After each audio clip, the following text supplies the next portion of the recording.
All right, what's up, everybody? Happy Friday, March 28th. We're back for another BizBuzz Live. I'm your host, Chris Muzan, talking all things finance with you. We're still on this topic. We're not going to go anywhere because it's still impacting all of us, all of you that are listening here on LinkedIn and YouTube, all of us out here in society that have friends and family. We've all been impacted by the mass amount of layoffs in this country. And so we're going to take another week here on BizBuzz to talk about it.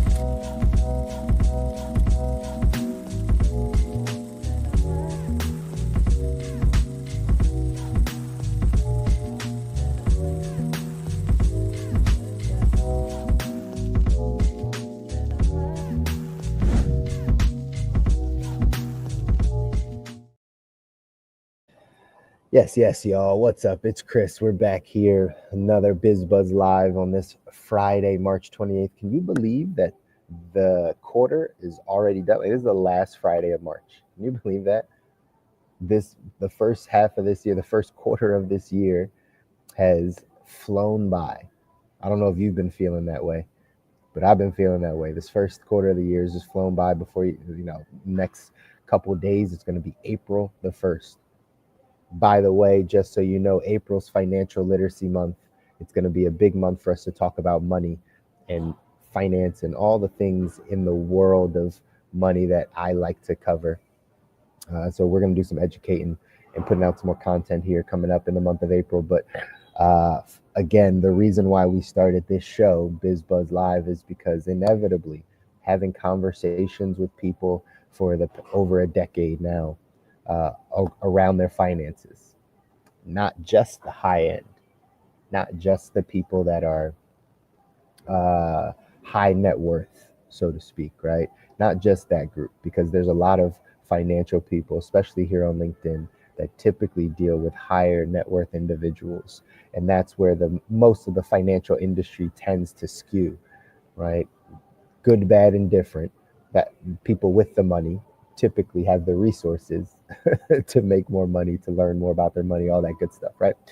So I've been privileged and blessed over the past decade, 11 years, 12 years now, to really be able to kind of lift up the financial hood under people's financial life, right? Like and really kind of go in and see if you're not a high net worth person, you're not someone that makes $500,000 a year, or you don't have $10 million net worth, or you don't have 50,000 liquid investable assets. Like you're just the normal average guy, girl, family, whatever.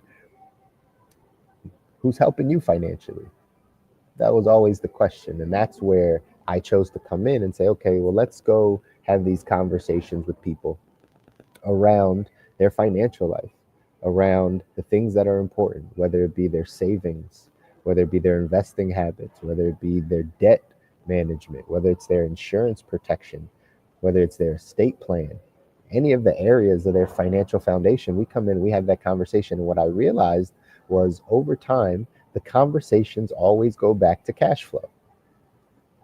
Typically, the more that we start having these conversations around all the things we want to do in our financial life, buy the home, send our kids to college, invest for the long haul, buy a business, have our retirement, have short term savings, pay off debt, pay off, right? Like all of the things that we want to do in our financial life all kind of come back to how we're making income. If there's not a lot of income coming in, it's really hard to do all the rest of the things. If you make $36,000 a year, you make $3,000 a month. Your expenses are probably somewhere close to that, unless you're living at home. And even if it's not, and you got an extra $700 every month, sure, the financial guru on here will tell you if you just invest, right? What is it? $20 a week. If you just invest $20 a week for whatever, right? 50 years of your life, you're going to become financially free or whatever they tell you, right? Can be the case, right? The power of compounding interest. It's true. Compound interest does help. But you know what really helps is you raising your income. You learning how to earn more money. That also helps. If you go from making $36,000 a year to making $70,000 a year, your quality of life will change. The things you can do with your money changes. If you go from making 70,000 to 120,000, your life changes. You can do more things. If you go from making 120 to 200, 200 to 250, 250 to 3, 300 to 5, right? If you continue to increase your income, you can then start to work on some of those other areas that are important in your financial life. So we started BizBuzz Live to talk about the cash flow side of things. What's coming in, what's going out. Now, we don't handle a lot of the what's going out. That stuff's easy. It's the budgeting, tracking. Do you even look at your money? Do you know where your money's going? All that type of stuff, right? But the other side is, how do you earn income? How do you make money?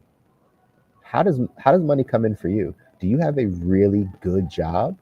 Like a really good job that pays you $350,000 a year? Really good job. If so, kudos. That's a great way to start investing and start putting money in the right places and building your foundation. That's great. Not many people out there are doing that. And again, they fall into the higher net worth side typically. The people that are making $400,000, $500,000 a year, they're in the top 1%, top 2% of all income earners in America, right? Those are the people that get all the financial help. But what about the rest? Again, that becomes the question. And so when we start talking about how we're making money, having a job could be one side, and having a high paying job is the best. But what about if you don't have a high paying job? What if you have an average job? Then do you do some side work, like some gig economy type things? Is that how we look at it? We do the gig economy, or are we a full entrepreneur where we just want to go out, we want to build something for our own?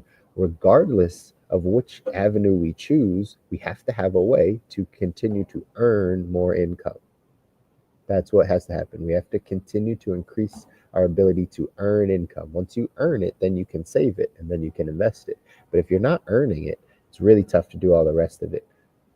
So what we're going through, what we've spent the whole month of March talking about, the entire month of March, we've been talking about these layoffs, mass layoffs in our society. Started with the federal government, started, right? Doge, the efficiency side of things, just slashing jobs, cutting people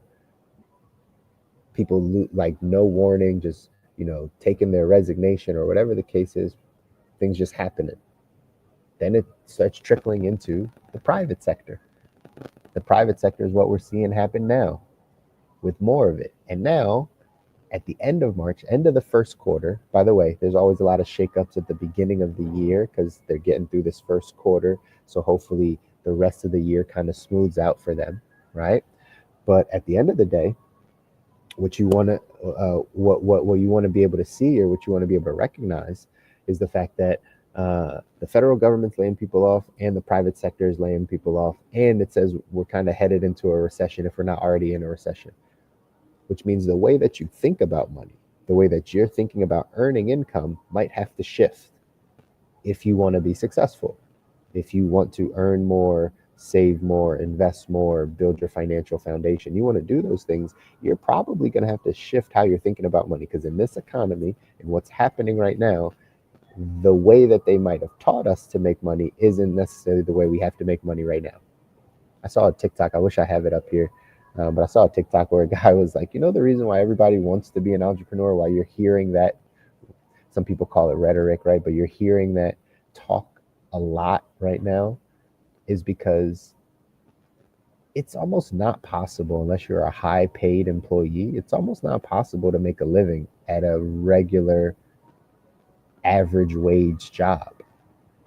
It's almost, in 2025, it's almost like not possible.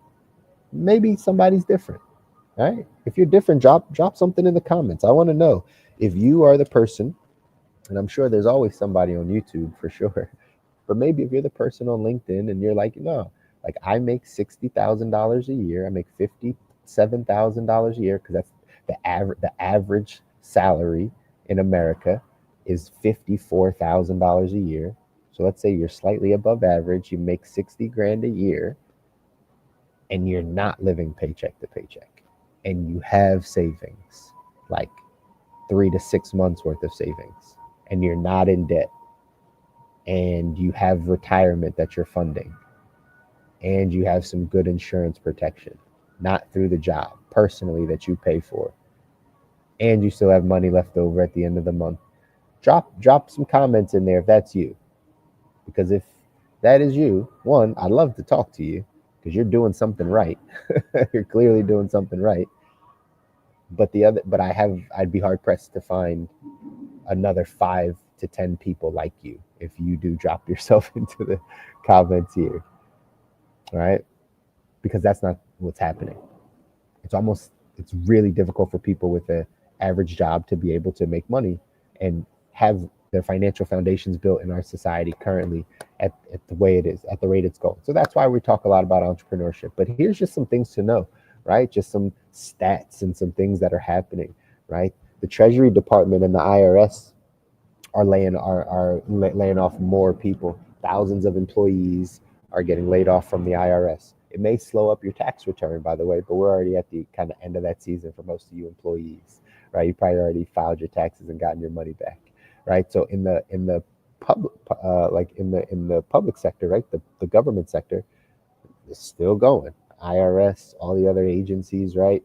NASA, right? All of these types of governmental agencies are laying off people, and then come back into the private sector, the tech space.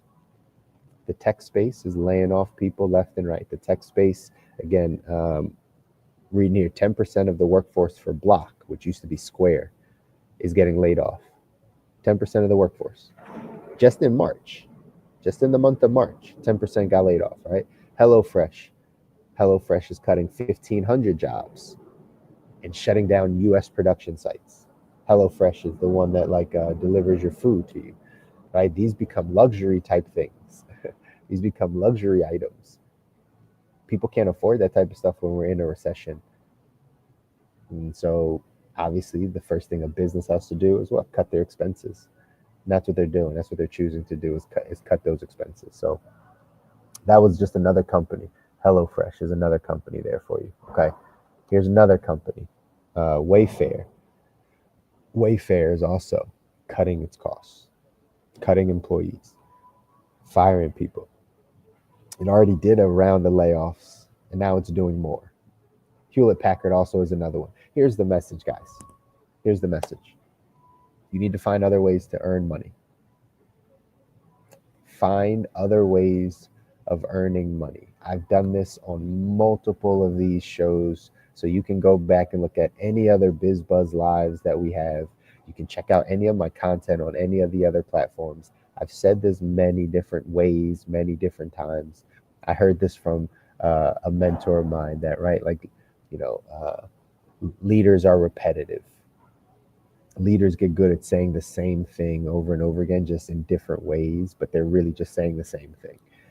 And so that's something that I do. I say the same thing over and over again. So if you've heard me say this before, it's probably because you didn't act on it, or you didn't apply it, and you just kind of skipped over it. But it's the right advice, the right thoughts for you.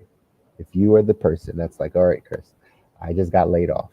I'm thinking I might get laid off. My job is not as secure as I thought it was at one point. I'm not sure what my next move is. I'm a little anxious. I'm a little worried. I really don't know what to do. If that's you, here's the formula. Okay? Pay attention. Here's the formula. There's a couple ways you can go about this. If you are at complete ground zero, I have no idea anything, I need you to take out a piece of paper. I need you to put down 4 columns, right? 4 columns. And I need you in each of the columns. First column is going to be, what am I good at? Okay. First column is, what am I good at? You're taking an inventory of yourself. The second column is, what do I like doing? So first column is, what am I good at? Second column is, what do I like doing? The third column is, what need do I see in the world? What need do I see in the community? Like, where's there a void? Where's there something missing, right? Where's there a need that I see? That's the third column. The fourth column is, what business models make money? What business models make money? And don't assume that you know what business models make money because it's something you like, or you know someone that has that business that hasn't shared their finances with you. So you have the illusion that that business makes money. Like, like I wouldn't put restaurants down on that list as a business model that makes money, right? The statistics will tell you that, right, that, what is it? One out of five, four out of five businesses fail in the first year, something like that. And then from me working in restaurants, I know that like restaurants have very slim margins. They're not making a lot of money. That's why when you go to your local food truck, the food seems abnormally expensive. You ever notice that? We're just talking about restaurants here for a minute.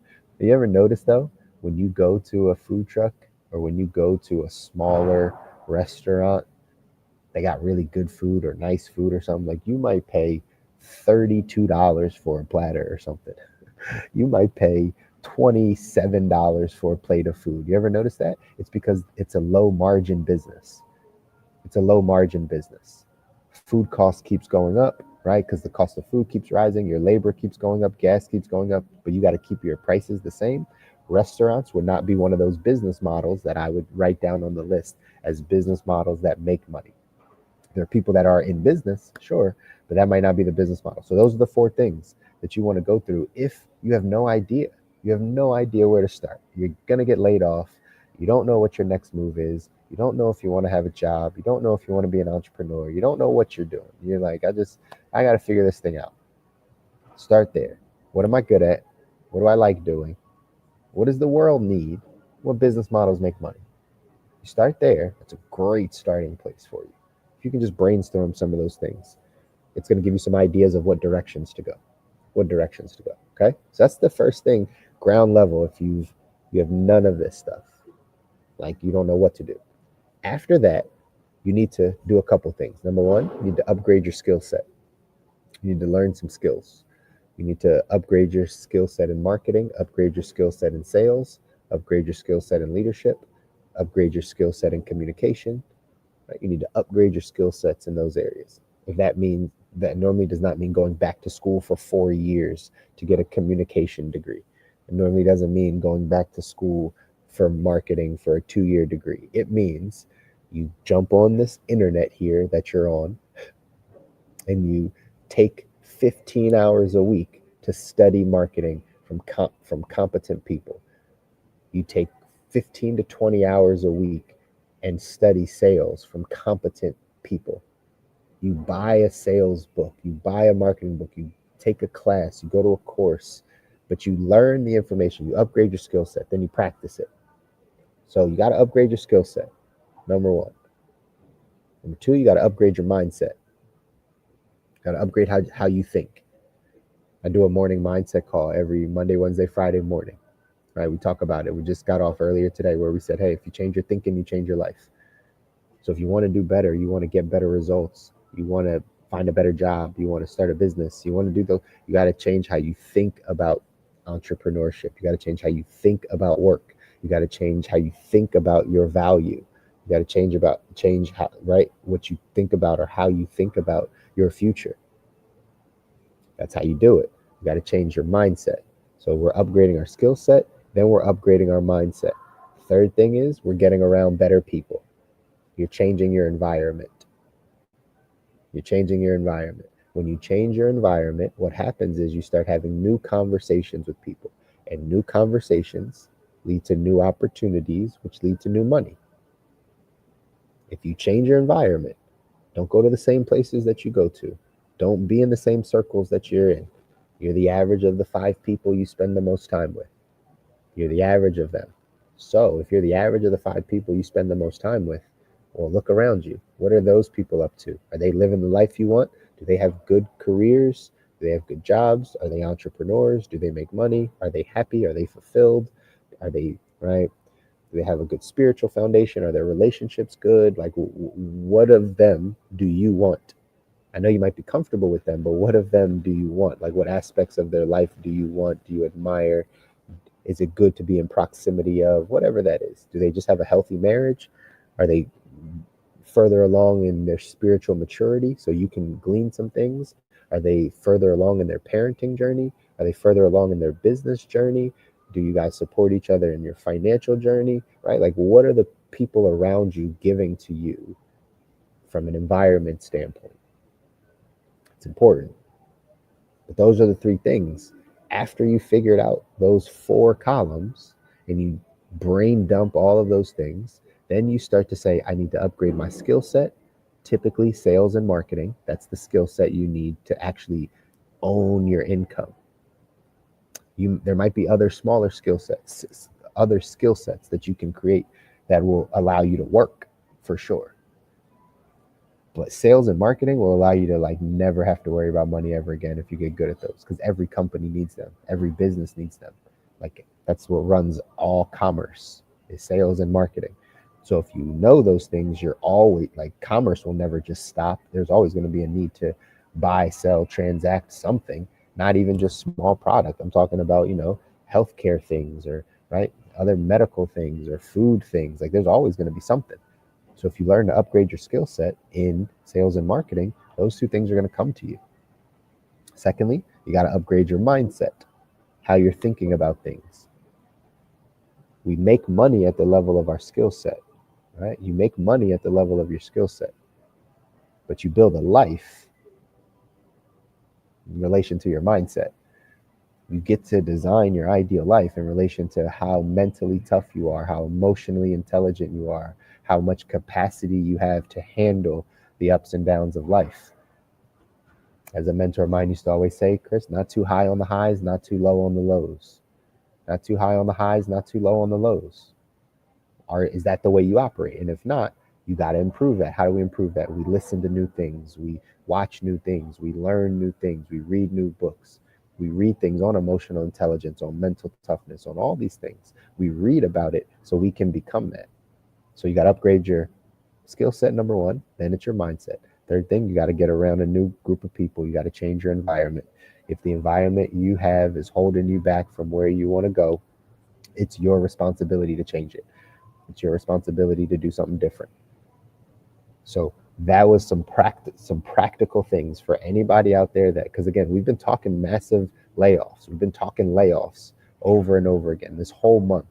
And again, the reason why is because it's impacted all of us. I have personal friends and people that I know that have been laid off in the private sector and in the public sector. We're sitting down with people that are now trying to figure out their next career, their next thing. Their job might be a little shaky. They might not know what their next path is. And so we're trying to give you some practical things that you can go do to learn how to earn yourself more money. That's the key. While you're at the job, do those things. Write those 4 columns. Think of those 3 things. If you do those things, you're going to put yourself on a path to your next opportunity, to earning more money somewhere, to doing something different and getting a different result. But you can't let this tidal wave of layoffs, this tidal wave of technology coming our way, you can't let this thing overtake you where you just sit immobilized. I don't know what to do. I don't know how to do anything. I just want to stay in this field. It's no. Times are changing. You got to change with it. Times are changing. You got to change with it. Ladies and gentlemen, my encouragement to you as we wrap up this first quarter of 2025, man, 3 months already down. As we wrap up this first quarter, ask yourself, hey, what do you want to see change in the second quarter? If you can't change the economy, let's assume the economy gets worse. Let's assume the layoffs don't stop. Let's assume that the market still is super volatile. Let's assume all those things be true. What are you going to do?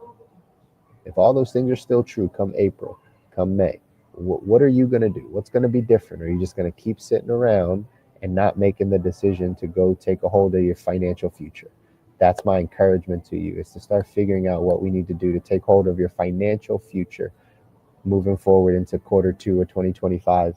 Like I told you before, April is financial literacy month. So we're going to be talking lots of money things come the month of April. Again, when it comes to earning income, we're going to start having some conversations so you can get your money in the right place. And there's no better time like the month of April, which is financial literacy month. It's really where we come to shine and really share all the things that we have for you, all the resources, all the ebooks, all the things, the webinars, our YouTube page, all the stuff that we have for you. If you need a resource to learn money, we're here for that. But also, once you feel like you know some things, but you're still a little stuck, reach out. Let's have a one-on-one conversation. I don't charge you anything to sit down with you. Let's have a conversation. Let's talk about where you are, and maybe I can help strategize for you some areas, some thinking, some habits that maybe can shift so you can get a better result. All right. Appreciate y'all tuning in, LinkedIn and YouTube. Next week, we're coming back. It's Financial Literacy Month. Next Friday, we're coming back to do it all again. Until then, peace. Take care.